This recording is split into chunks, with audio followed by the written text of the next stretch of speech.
What's happening, everybody? JayShockblast here, and just got done watching the Marvel Heroes Omega live stream showing off the new Age of Apocalypse event. I guess I want to say terminal or operation, but I don't know. It's kind of different. It's not really what I was expecting.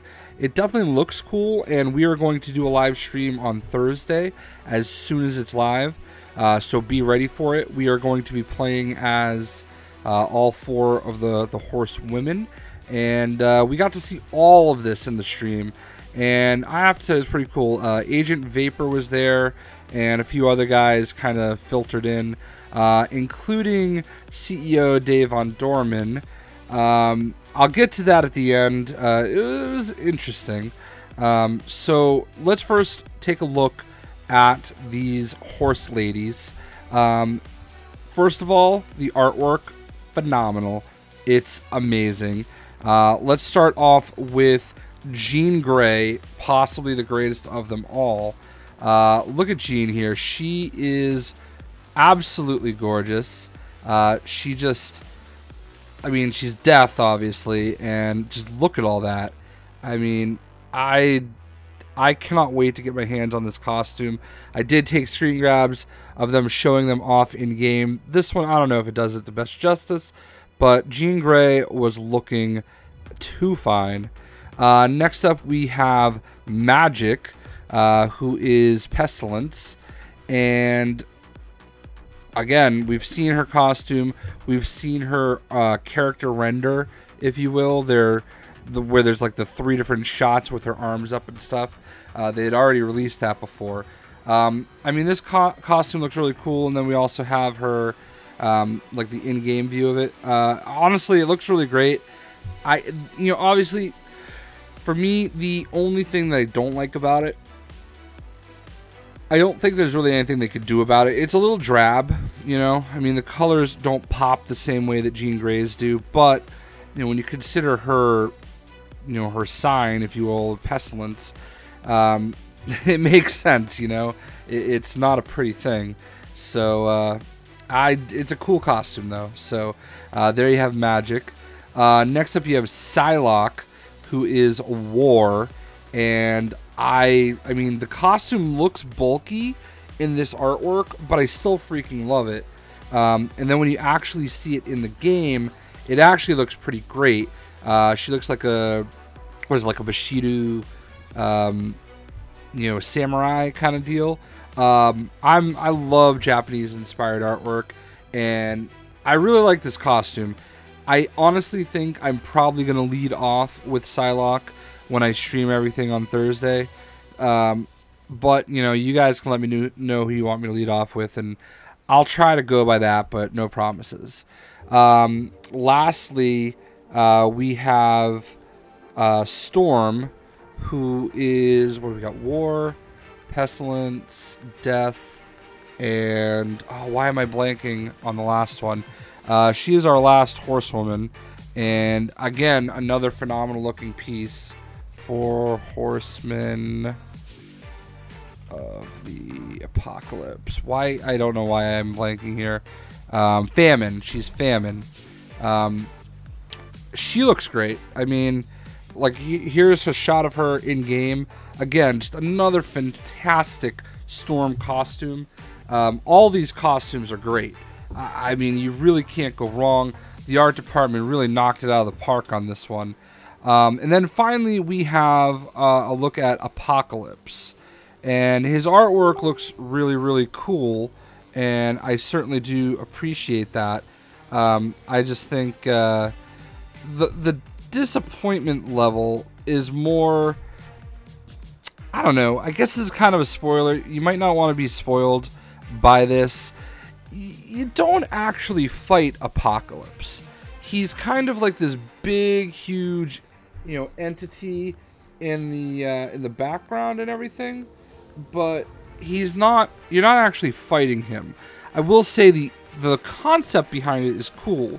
Essentially, these new horsemen are trying to revive him. He's in the revitalization chamber. The artwork for it looks amazing. I really think it's pretty cool. So, I mean, that part of it is great, and you don't actually fight him. Here's what you will do. You're going to talk to Archangel. I don't know if I mentioned this yet, but you talk to Archangel to get your mission, and this is what pops up on the screen. Northern Egypt. The nefarious apocalypse is on the brink of walking the earth once again. You must travel to Egypt and prevent his 4 horsemen from completing a ritual that would have him awaken and bring his fury down upon us all. Now, I don't know how they became horsemen without him already being alive and choosing them, but, you know, I digress. I mean, it's a game, you know, where I don't want to get too... I can suspend my disbelief a little bit, all right? You know, that's, I guess, the ultimately what I'm trying to say. So, the one thing that I'm going to take from this, they alluded to the possibility that there's something more than just this event coming. Obviously, these guys hold their cards very close to the vest. They're not going to say something until it's 110% confirmed, definitive, everything. All right, they're not like that's just how it is. And I know it frustrates some people, but in a way I appreciate it, because the worst thing that you can do is say, hey, this is going to be here at this time, and then have to say, hey, by the way, we have to push it back. Because we all know the one time they pushed back a loot box, freaking all hell broke loose. And, you know, I mean, it is what it is, okay? So I can appreciate that they're consistent and that they're not going to release information until they have to. Case in point, Marvel.com had an article about Black Bolt launching, quote-unquote, this month. I don't know if you've looked at the calendar lately, but it's September 26th, and we've had no formal announcement about Black Bolt. And they did mention that today, and it wasn't, oh yeah, Black Bolt's coming too. I've speculated all along that Black Bolt would be available in time for the Inhumans, which is on ABC this Friday, and it doesn't sound like that's the case. What they did say, though, is they will have news this week. All right, so don't hold this against them. I'm reading my notes. My notes specifically, I wrote no Black Bolt this week, but they will have news. And I think that meant he's not coming out Thursday, all right? But they're going to tell you when he is coming out this week. So I'm pretty sure that's why I wrote it that way. But don't hold it against them if that's the case. I'm the messenger, shoot me. Okay, that's bad on me. So the last thing that I want to get into, though, is Dave Van Dorman came in, and I appreciate what he's doing, all right? I think in a lot of ways, I don't know if he comes off as well as he could. He does seem...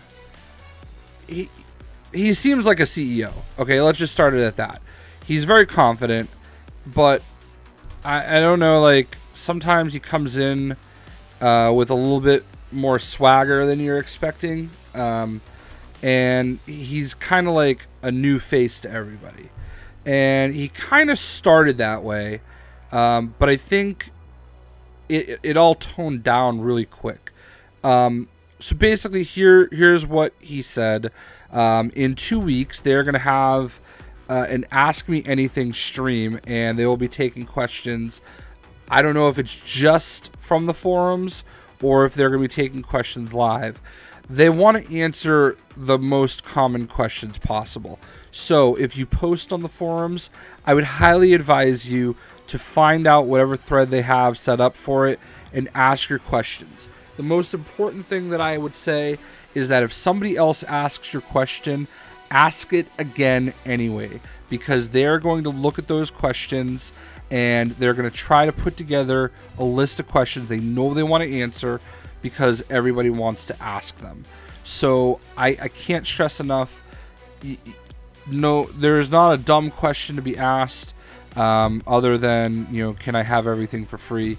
Because that's not going to happen. But go to the forums if you can, ask your questions, and in 2 weeks they're going to have a stream where he will be on, and he said as long as it takes, he's going to answer questions. So I appreciate that. I think transparency is one of the biggest things that has been missing, and I know I just said I can also appreciate them keeping things close to the vest.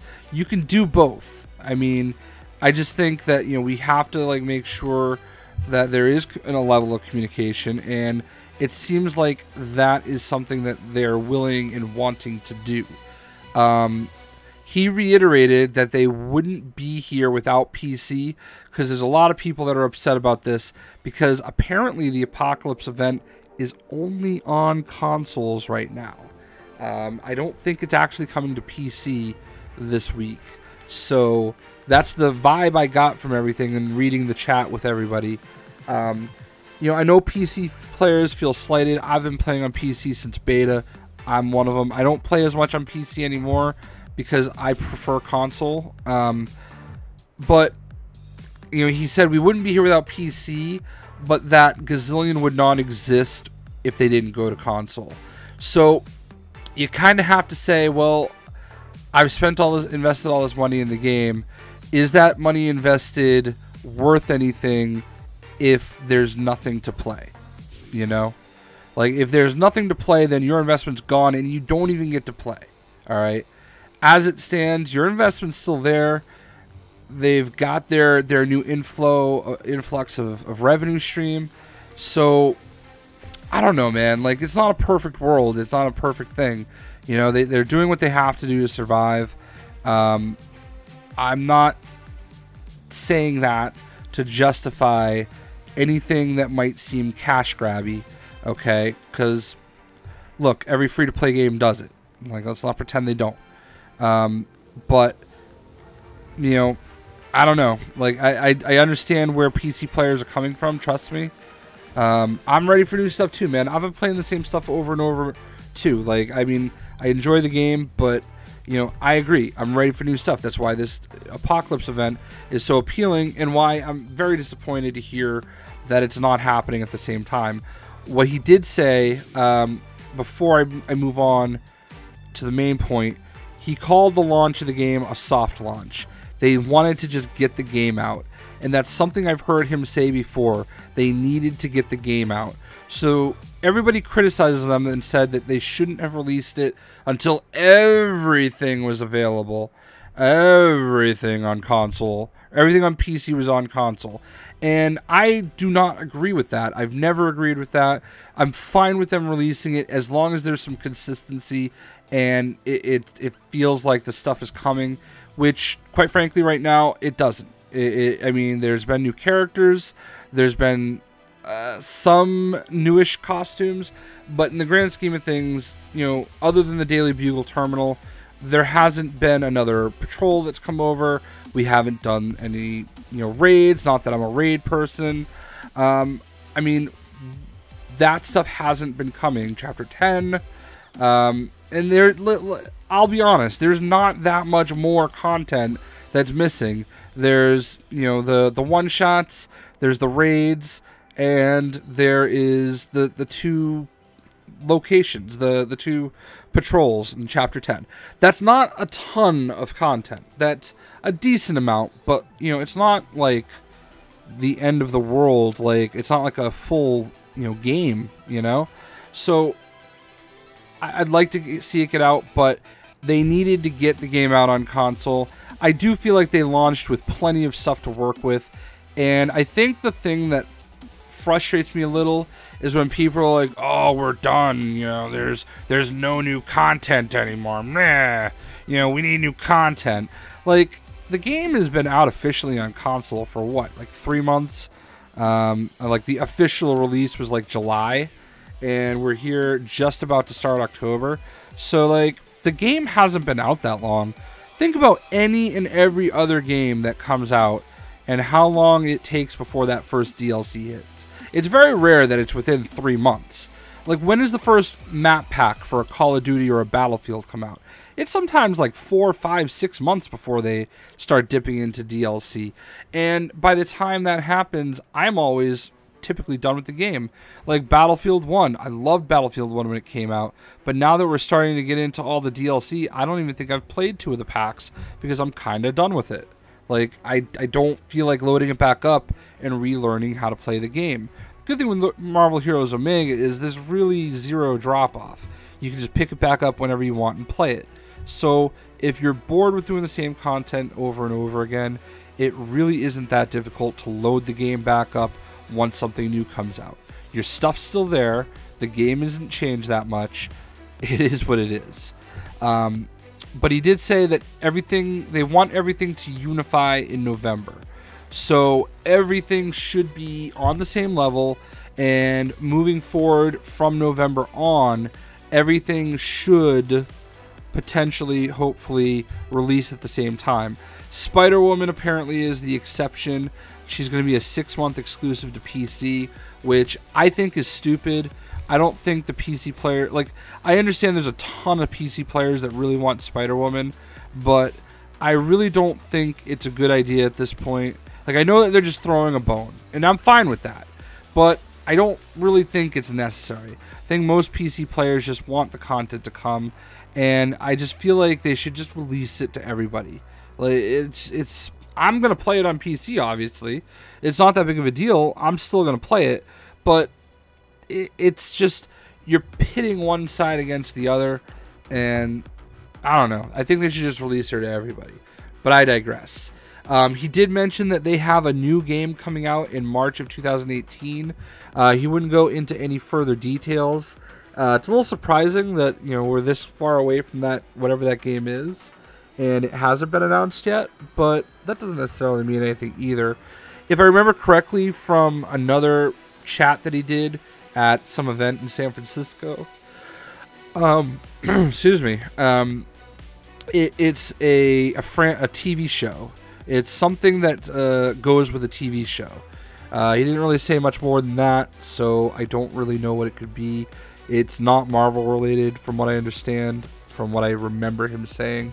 I think it's just something based on a TV property. So we'll see what happens there. I'm definitely intrigued, but other than that, you know, Omega items are coming to console on the patch Thursday, as well as Omega difficulty.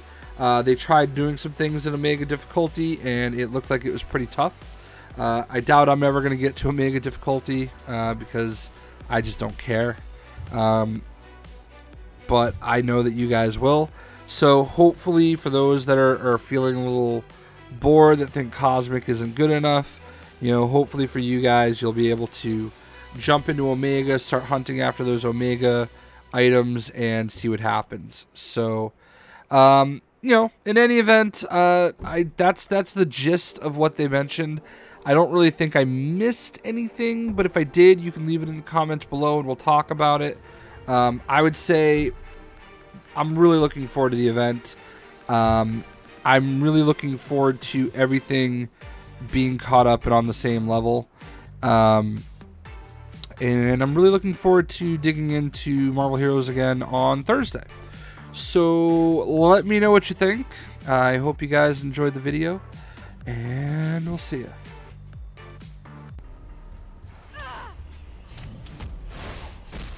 I think I need a target.